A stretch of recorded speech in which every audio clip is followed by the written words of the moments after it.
and all who rise up to harm you be like that young man. The king was shaken. He went up to the room over the gateway and wept. As he went, he said, Oh, my son, Absalom. Oh, my son, Absalom. Oh, if only I had died instead of you. Oh, Absalom, my son, no! Joab was told, The king is weeping and mourning for Absalom. and for the whole army the victory that day was turned into mourning, because on that day the troops heard it said, The king is grieving for his son. The men stole into the city that day, as men steal in who are ashamed when they flee from battle.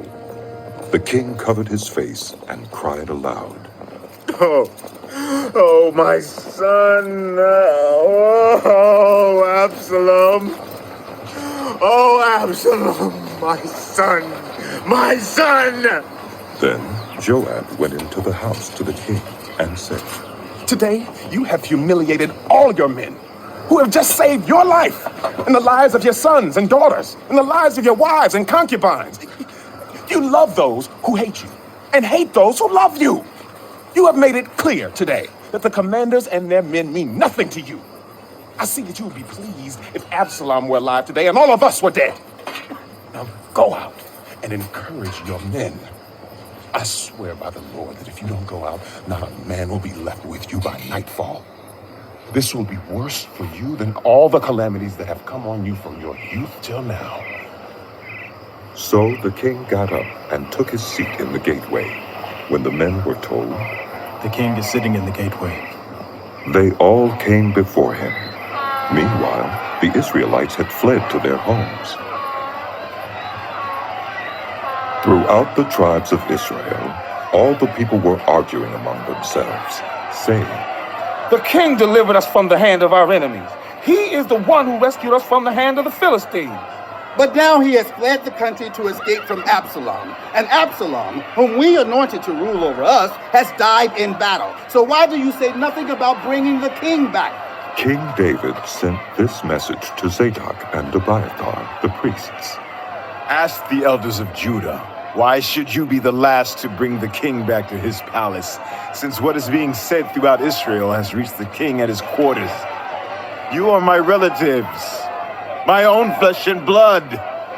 So why should you be the last to bring back the king? And say to Amasa, are you not my own flesh and blood? May God deal with me, be it ever so severely, if you are not the commander of my army for life in place of Joab. He won over the hearts of the men of Judah, so that they were all of one accord.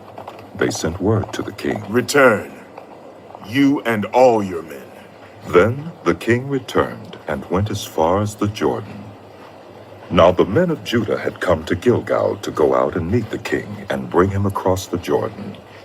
Shimei, son of Gera, the Benjamite from Bahurim, hurried down with the men of Judah to meet King David. With him were 1,000 Benjamites, along with Ziba, the steward of Saul's household, and his 15 sons and 20 servants. They rushed to the Jordan where the king was. They crossed at the ford to take the king's household over and to do whatever he wished. When Shimei, son of Gera, crossed the Jordan, he fell prostrate before the king and said to him, May my lord not hold me guilty.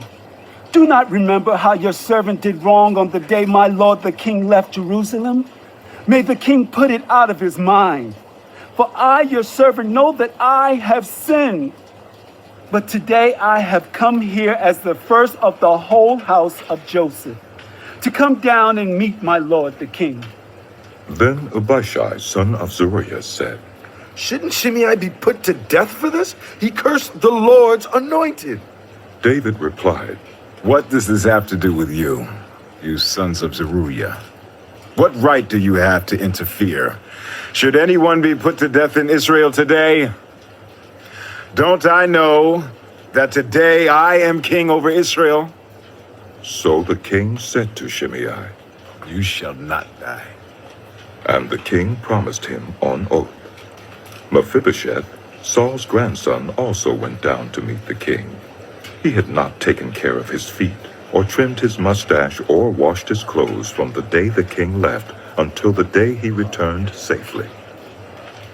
When he came from Jerusalem to meet the king asked him, Why didn't you go with me, Mephibosheth? He said, My lord the king, since I, your servant, am lame, I said, I will have my donkey saddled and will ride on it so I can go with the king.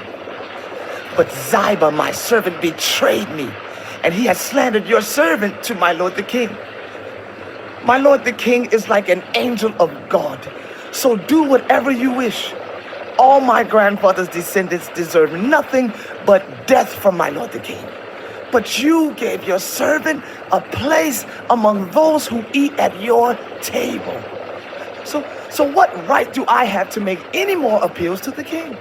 The king said to him, Why say more? I order you and Ziba to divide the land.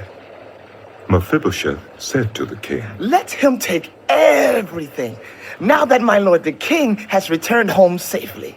Barzillai the Gileadite also came down from Rogelim to cross the Jordan with the king and to send him on his way from there.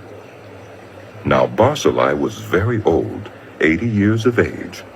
He had provided for the king during his stay in Mahanaim, for he was a very wealthy man. The king said to Barzillai, Cross over with me and stay with me in Jerusalem, and I will provide for you. But Barzillai answered the king, How many more years will I live that I should go up to Jerusalem with the king? I am now 80 years old. Can I tell the difference between what is enjoyable and what is not? Can your servant taste what he eats and drinks? Can I still hear the voices of male and female singers? Why should your servant be an added burden to my lord the king? Your servant will cross over the Jordan with the king for a short distance. But why should the king reward me in this way?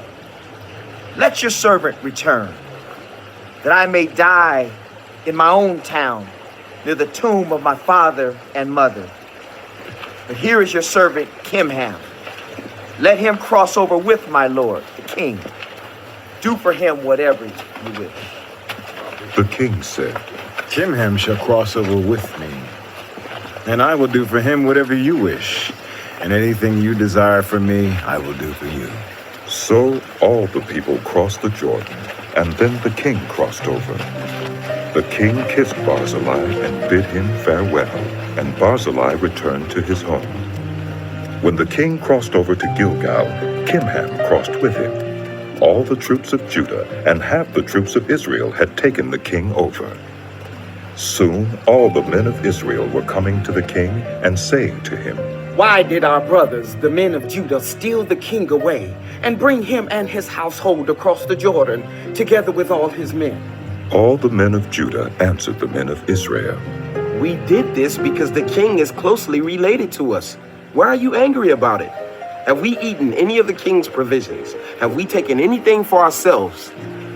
Then the men of Israel answered the men of Judah, We have 10 shares in the king, so we have a greater claim on David than you have. Why then do you treat us with contempt? Weren't we the first to speak of bringing back our king? But the men of Judah responded even more harshly than the men of Israel.